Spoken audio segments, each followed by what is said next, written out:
Assignment operator. Assignment operator কি সেই ডেফিনেশনটা যেন আছে সেটা আগে আপনার বুঝতে হবে। অ্যাসাইনমেন্ট অপারেটর হলো এমন একটি অপারেটর যা কোনো ভেরিয়েবল একটি নির্দিষ্ট মান অর্থাৎ ভ্যালু সংরক্ষণ অ্যাসাইন ব্যবহৃত হয়। সি প্রোগ্রামে এটি অত্যন্ত গুরুত্বপূর্ণ, কারণ আপনি যে সময় সি প্রোগ্রাম দিয়ে কোডগুলো লিখবেন তখন প্রায়ই অ্যাসাইনমেন্ট অপারেটর কিন্তু আপনি ব্যবহার করবেন। এখন বেশ কিছু অ্যাসাইনমেন্ট অপারেটর আছে। এখানে প্রথমে আছে ইকুয়াল। এই যে একটা ইকুয়াল, এই ইকুয়ালেও কিন্তু একটা হচ্ছে অ্যাসাইনমেন্ট অপারেটর ইকুয়াল, যার মান নির্ধারিত হয়। যেমন ধরেন এ ইজ ইকুয়াল টু 5, তার মানে এর মানটা কত 5, এই যে ইজ ইকুয়াল টু দিছি, তার মানে এটা একটা অ্যাসাইনমেন্ট অপারেটর।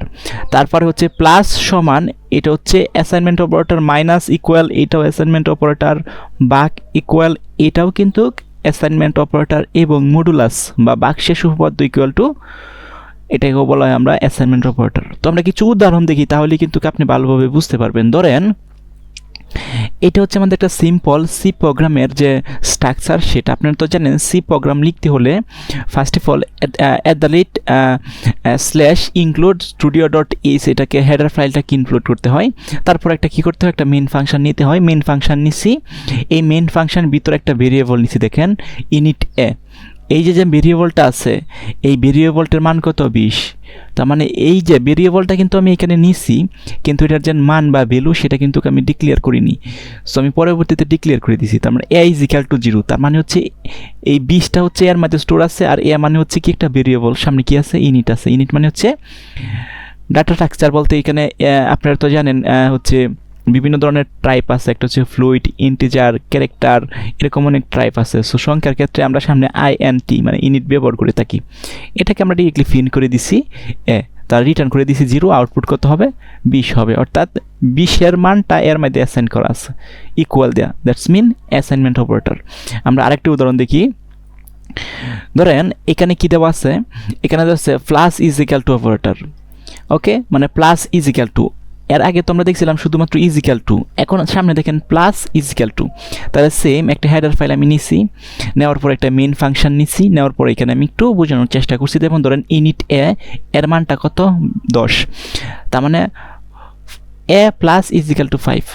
এই যে লাইনটা যেন আছে, এই লাইনটা আপনার ভালোভাবে বুঝতে হবে। এখানে বলা আছে A plus is equal to 5, that's mean এর মানটা অলরেডি কত, এর মানটা অলরেডি কত 10, কারণ এর যে মানটা আছে এটা কি এ ভেরিয়েবলের মধ্যে অ্যাসাইন করা আছে। তার মানে এ ইজ ইকুয়াল টু আমরা বলতে পারি কত, এ ইজ ইকুয়াল টু হচ্ছে 10।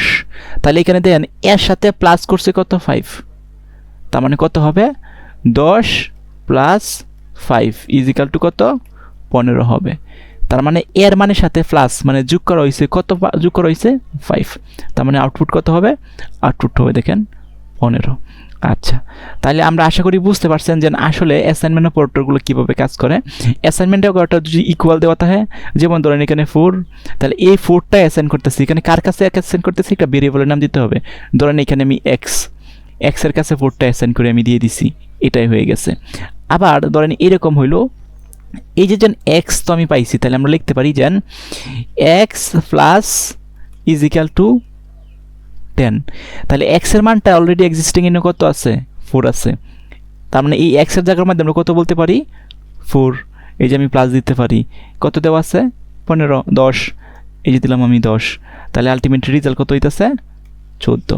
সো আশা করি বুঝতে পারছেন অ্যাসাইনমেন্ট অপারেটরগুলো কীভাবে কাজ করে।